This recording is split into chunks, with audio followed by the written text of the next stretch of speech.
I'm Niall McCann. I'm Director of Conservation for National Park Rescue. I'm a National Geographic Explorer, trustee of the Royal Geographical Society, and I'm a frontline conservationist, so trying to actually stop the degradation happening out there in the world.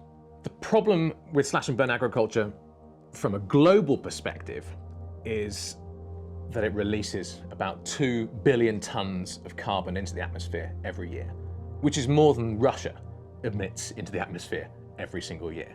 It's about a third of what the whole of Europe emits into the atmosphere every single year. So globally it's a catastrophe. But if you take it down to the level of the individual farmer, slash and burn agriculture keeps people trapped in what you could call a poverty cycle.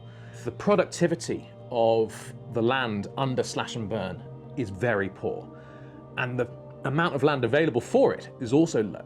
So people are trying to get the most eking out the productivity of this land and getting poorer and poorer yields, barely able to feed their own families, let alone able to sell into markets to make a profit to improve their own livelihoods.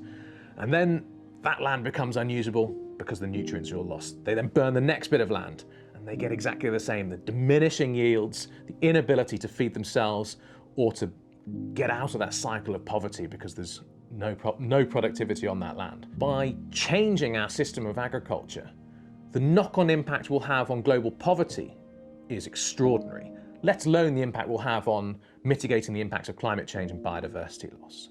So for me, it's one of the fundamentally most important things we can do as a people today is to change the way we grow our food.